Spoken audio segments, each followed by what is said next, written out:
Welcome, everyone, to this Good Leadership Podcast. My name is Charles Good, your host and the president of the Institute for Management Studies. This podcast is designed to provide you with actionable insights and tools that you can use from discussing the research, stories, and background from recognized experts and practitioners to accelerate your impact in your current role. Welcome, everyone, to this episode of the Good Leadership Podcast. I'm so happy to be joined today by Dr. Pearl Sumathi, who is a strategic, consultative, and hands-on leader, trusted C-suite advisor, and industry thought leader. With 20 plus years of global HR experience that has measurable business impact, she has established and led learning functions at Lincoln Financial, received international awards for best-in-class learning programs and exemplary learning leadership at Lincoln Financial. She's also been on the faculty of Wharton and is currently the assistant professor of practice at Oklahoma State University. Welcome to the program, Pearl. Thank you, Charles, for the introduction. Before we get started, I always like to ask our guests kind of a little bit about their background, what got you interested in this space, and especially in this topic of accountability, which will be the focus of this episode. So, I've been in the learning and development space, Charles, for more than a decade, and I've been in human resources for close to 25 years. And my passion is very high on education and training leaders on core skills that are needed to make them successful has been my mission. And having said that, I feel accountability is a very critical topic and a skill set that can help leaders to enhance their leadership capabilities. Well, that's great. And I would agree. It's something that's everyone needs to be reminded of. And that skill really needs to be strengthened in this day and age with many new and emerging leaders, as well as those leaders that are in place in various organizations. Why do you think accountability is really so important to an organization? So let me start with a big picture before I come to the specific answer to your question. Businesses are getting disrupted, right, on a continual basis, as you can see. 2 years back, we spoke about COVID, and now we're talking about AI and ChatGPT. So there is something or the other disrupting businesses. So when businesses disrupt, certain things continue to evolve. Specifically, the leadership skill sets that are needed for our leaders continues to evolve.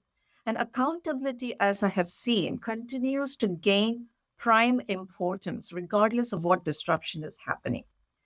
And experts say we will not go back to the normal. We are going back to a new normal. And I feel the new normal calls for very specialized leadership skill sets. And accountability is one of the key skill sets that leaders need to manage people more effectively. And I think one of the biggest differentiator between successful and unsuccessful teams is accountability. So is your team able to be accountable? That translates into the success of the teams. Very well said. If accountability is so critical, why do you think people shy away from accountability conversations? Great question. As humans, we tend to avoid unpleasant conversations. We do not want to get into conflict. So, having said that, there are some managers and leaders who are very good in having those conversations. And if you're a people leader, one can understand what I'm saying. Having an accountability conversation is not easy because you're getting into very sensitive areas about where the person potentially failed or where they need to improve on. So the reactions from the other side can be anything. And you need to have the maturity to handle that conversation, the expertise to handle and steer the conversation in the right way so that the two parties walk away right on a good note and a more progressive note. And communication skills are very essential. And I think accountability conversations, having good conversation doesn't come on day one. It's with practice, intentional application of skill sets, those conversations can become more productive. Is there one tip that you can give leaders that would help them having these types of conversations, especially if they're a new and emerging leader and they haven't had experience with these types of conversations? Because I know for me, a lot of them, what I see personally as well as professionally with friends, with colleagues, is that they just don't want to have them. They just would prefer not to go down that road and hope that the issue resolves itself.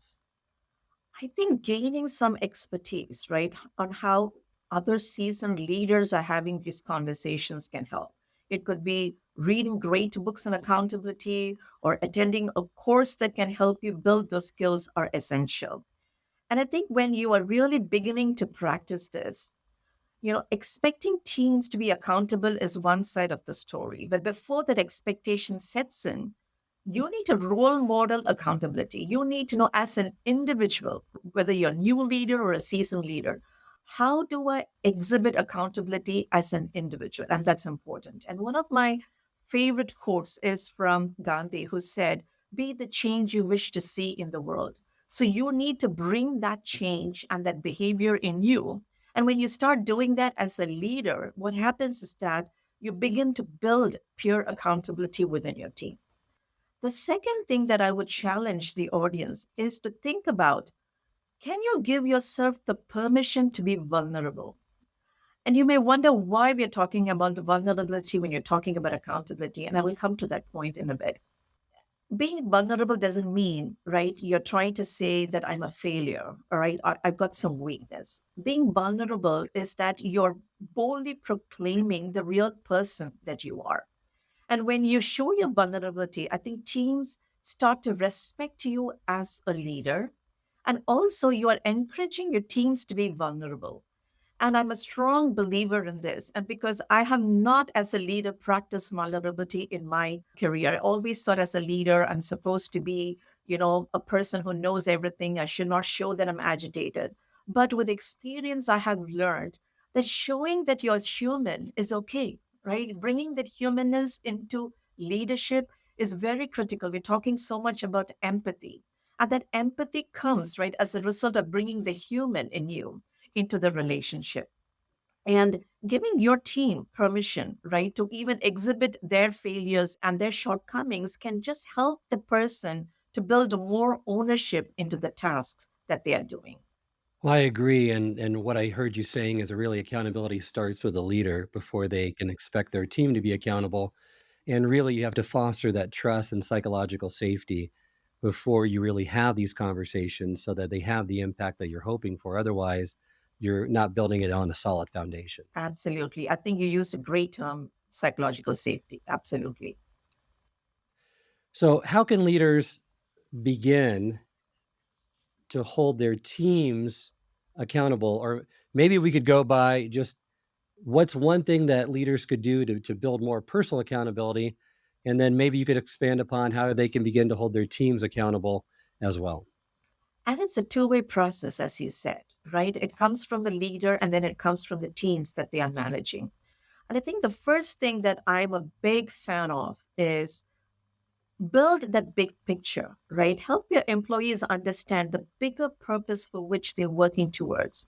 Understanding that vision and the mission towards which they're working is very important to get them excited, right, about the work that they're doing as an individual. And secondly, is about setting very clear expectations. Now, as a leader, when you're giving a task or a project to your team, it is only fair that you explain to them what you feel the end product should look like, right? If you don't have too much clarity on what the end product should look like, at least making every effort to give them as much details as possible on what is in your mind, right? From an initial idea. It can be an initial idea, or it could be, or this is what I'm expecting, right? The final product or the outcome to be. And that helps your team to understand what the expectations are. Because if you think about accountability, right, the formula is very simple. So there is an expectation and there is a deliverable, right? When the deliverable does not align with the expectation, that's when accountability issues arises. That's when gaps and tensions begin to arise. So as a leader, I think it is everyone's responsibility, or as a manager, to bridge this gap between the expectation and deliverable as much as possible. And I would also say, as an employee, right, when you're taking on a task from your manager, or from a key stakeholder, asking questions. Sometimes, in my experience, I've seen some people feel, all right, if I'm going to ask follow up questions, that could show I'm not an expert in my area. That could show that I cannot do the project well. But I think it's the contrary. The more productive questions you ask, the more great deliverables, right, and prompt deliverables you'll be able to give at the end. Thank you. Let's move back, or let's look at the cost side of it now. What happens if there is a lack of accountability at work? What are some of those explicit, tangible costs? What are some of the implicit costs that are associated with this issue, and especially if it becomes more pervasive in the workplace? I think the answer is simple: failed deliverables, right? When someone is not accountable, they are going to be failing the deliverables and they're not meeting expectations. And as a leader or a manager, you need to sense when that happens. When you feel that your team is consistently missing a deadline or they are not delivering things on time, then it's high time that as a manager, you backtrack and have more productive conversations to reset expectations or to see whether they are struggling with something and getting things lined up so that your team is progressing the way they're supposed to be progressing. But I think when a team fails, an organization fails. So I think it's a ripple effect. So the sooner we get to the root cause of the problem, the sooner you can correct the situation. The other area really that is difficult sometimes for people to wrap their head around is really, how do you show accountability at work? What are some of the actions or behaviors that would show everyone that you're an accountable person, right? Or you're a boss that holds your team accountable? So another great question. And I think I could answer it from two angles. One is I would talk about the individual accountability, and the second is about the team accountability. So let me start with the individual accountability. The individual accountability is all right, you have given me a task or a project, and how am I going to deliver this task or project? So it could mean like committing to a deadline, a realistic deadline that is possible. Sometimes because a manager pushes you to commit to a deadline, we say yes. And later we come back and say, I'm sorry, I'm not able to meet the deadline. And I've seen that in numerous instances in my experience. So when you're committing to a deadline, be comfortable that you're able to do that. You have the right resources, the knowledge, and the tools to do that. And also giving progressive updates. Sometimes you're not asked to give an update on how you're progressing with a project. But as a manager, I have appreciated a direct who got back to me and said, all right, we're not yet to the deadline, but I just want to keep you posted on how the project is progressing. And even if you're not required to do that, taking the initiative, being proactive and giving those updates really shows that you're owning up to the task. And let's talk about the team accountability, right? The team accountability is what, all right, I have done my task, but here is another member, right, in my team who's struggling to fulfill their task.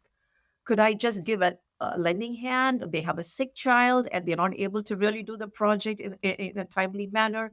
Could I just stay back a little late, or could I just take a little bit load from their plate and help them? So that is, you're looking out for your team. And I feel accountability should be team driven, right? Each one is accountable. At the same time, are you able to hold each other accountable? And are you able to ensure the success for the entire team versus just looking out for yourself? And that's a culture, right? So I think leaders building that culture of accountability can really increase the high performing nature of their teams. Yeah, and I've seen this too so often when it doesn't happen in the workplace, like what you mentioned with, there's missed expectations, low trust levels, low team morale, poor performance, low job satisfaction, high employee turnover. So really, when there's a lack of accountability at work, there's a lot of issues that's going to pervade throughout the organization and cause a myriad of issues. So dealing with it and being more proactive with it is so critical and essential in order for it to for you to have an accountable workforce that really produces results. What are some of the ways that employees can improve their accountability? I'd like to reiterate the point is about asking clarifying questions, right? A goal is given, but are you able to break the goals and ask your manager, what does success look like? Okay. How do you think that I have done a good job in giving this deliverable to you?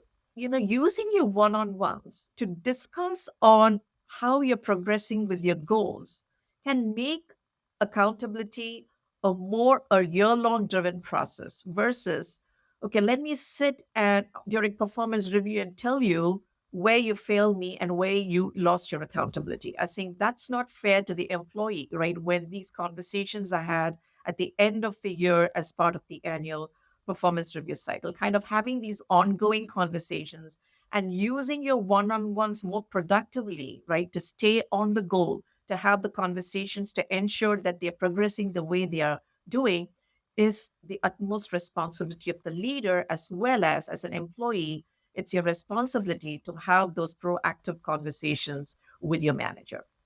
Definitely. And one of the areas of accountability that seems to be an issue for a lot of leaders is just being able to listen and take critical feedback, because people become very defensive. If it's not given the right way, then they shut down fairly quickly. Is there a better way for a leader, for a manager to give feedback to an employee so they become more accountable, they take action, they're more receptive to it? Yes, and this is something, I have learned with my experience, right, on how to give good feedback. And I'm sure many managers can echo with me that giving good feedback, so that you're walking away with a good feeling, right, after a tough conversation. And as I said, it's not easy, right? It comes with practice. And I think as managers, being focused, right, on the behavior is important, right? What behavior are you trying to address? Are you able to get into the specifics of where you felt the employee failed in delivering the desired behavior versus saying you fail on your deliverables all the time? Versus picking up a specific example to say how you define deliverable, how you define the failure, right? Where did they fail and how did they fail?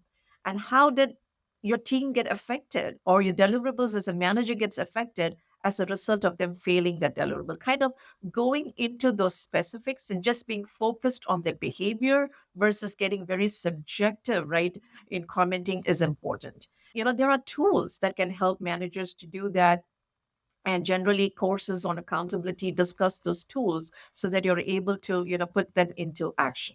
And some of it's just experience, having experience and having those conversations, making sure that you're not assassinating the character of the person, but you're, like you said, you're targeting the behavior and focusing on that so that there's less defensiveness on the part of the person you're speaking to. The other issue that I see a lot around this topic is really people have a lack of ownership of over their actions. They want to blame someone else. They want to play the victim. Is there any tips that you can give those leaders in trying to make people take more ownership over their actions? When it's a failure, it's a learning opportunity. When it's a success, people don't usually have issues with that, but that ownership piece is really critical, and many people don't want to take ownership if it's a bad outcome. I think it goes back to the culture of the organization because oftentimes, when you are risk averse or when you are failure averse, employees tend, it's easy for someone to say, all right, I was successful, yes, I did a great job, right? I failed, that no one says I failed, but rather you try to find reasons for why that failure occurred. And that goes back to my earlier conversation, right? Kind of building that culture gradually within your teams. I understand every organization, depending on what business they are, there's only so much risks you can take, right? Some organizations are very risk averse, and that is very valid. But what is the extent of risk you can take, and what is the extent of failure you can tolerate? And those criteria has to be clarified very well to the team so that people know the parameters within which they are operating. And as I said, as a leader, when you say, I think I did not make a good judgment call on this, that means you are role modeling and telling them, I failed as a leader. And when you do that, then the directs automatically get that confidence to express when they feel that they have failed something or they fumbled on a deliverable. And I think in that way, you are able to encourage them not only to own up to the successes, but to own up to the failures. And one of the my principles has always been, right? It's okay to fail. It's okay to fail. But what is that you're going to do to ensure you don't repeat that failure again? And I have worked for several managers, and I can think of few managers who have always assured me, right, that it's okay to fail. I'll hold you back, and then those words really strengthen you as a person and gives you that freedom, a little bit of freedom, right, to play a little bit around and give you the braveness to come and say, yes, I failed, because you know that your manager is holding you back. I think all those things are very interconnected dots, Charles, and kind of, intentionally creating that safe environment within your teams will help them own up to the failures more easily. Exactly. The culture is so important. And I love what you said regarding, the leader needs to model the behavior they want from their colleagues, from their subordinates, so that it's easier for them to exhibit that behavior or the desired behaviors that the leader is hoping for. How important is having an accountability partner? There's been a lot of talk about this, many articles keep coming out about it, of having a support network, especially accountability partners to help them through the process. I'm thinking about what Dr. Adam Brandt, at Wharton, he's a professor, I had the privilege to work with him. And he talks about that network, right? That safety network that you need to build. And this network need not necessarily be people who praise you all the time, right? Think about people whom you don't want to have a conversation with them because they always critique your behavior.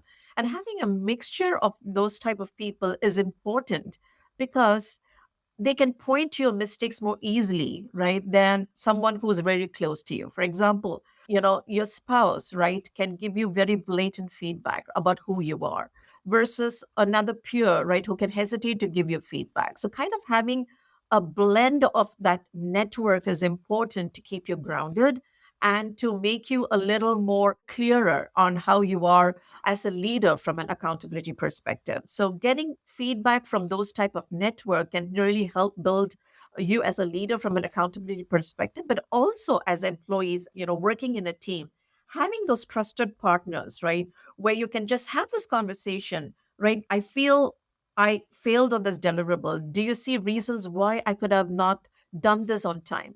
Having that confidential discussions and having that peer network or an internal coach, right, who can give you that advice is really imperative and vital.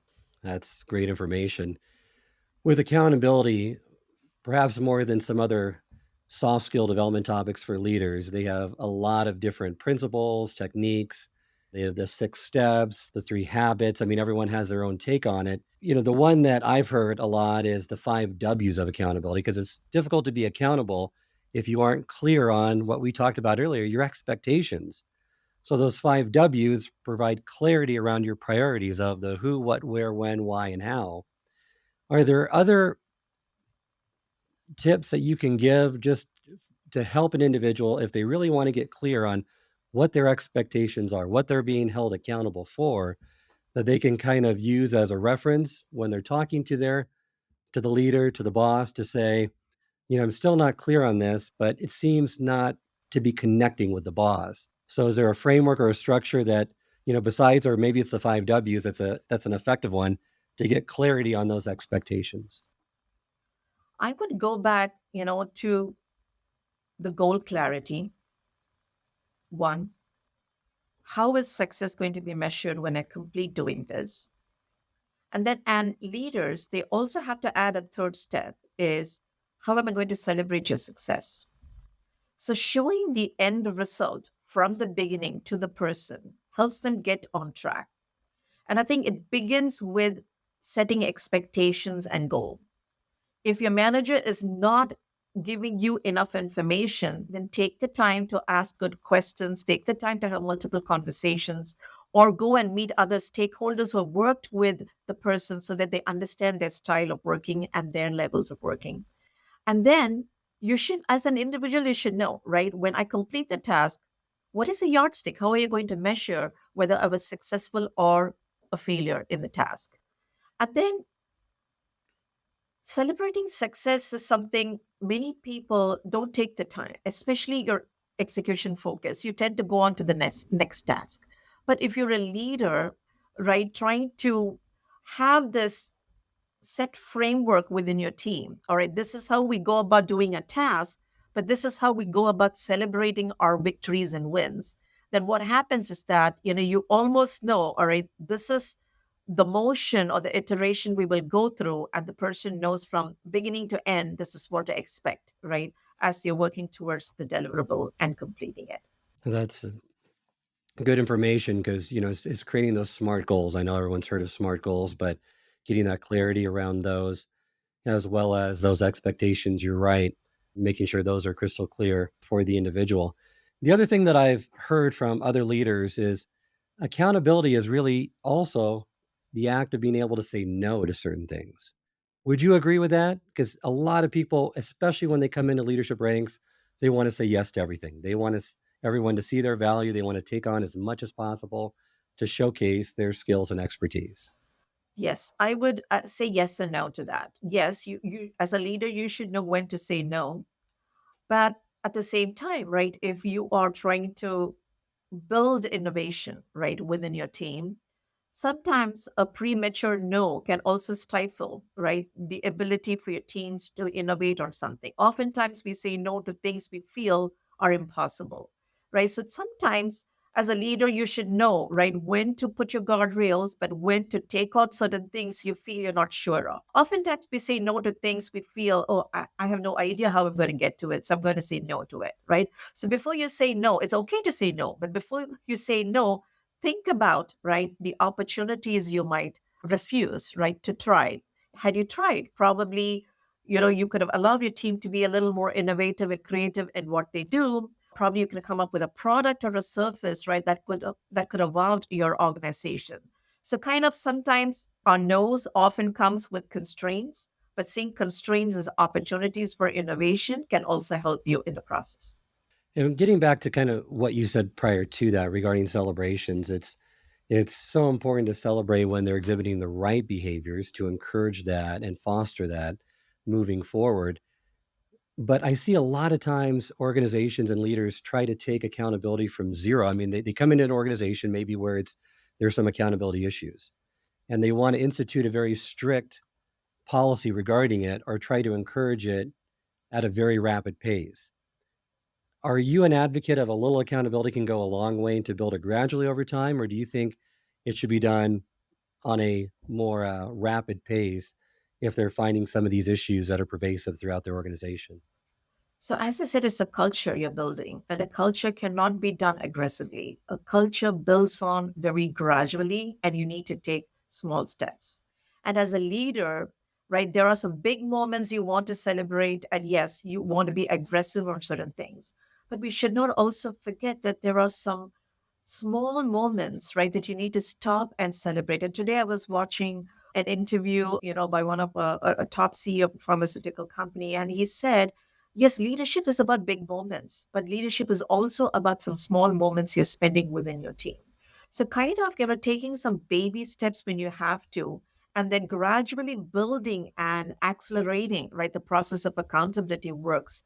That's my personal take, right? Kind of doing it on day one. This is how I'm going to hold you all accountable may not go too far in my experience because people want to be a part of the journey. And when you want them to be a part of the journey, you need to include them, right, in everything that you do at their own pace. And also be realistic, right? No one is perfect. Be realistic about setting goals, expectations, and assigning tasks. Well, thank you so much, Pearl, for being on this episode. Really enjoyed the conversation. I know our listeners will as well. Any final tip if leaders could do one thing to become more personally accountable, maybe hold their teams accountable? Is there one thing that you would recommend them doing?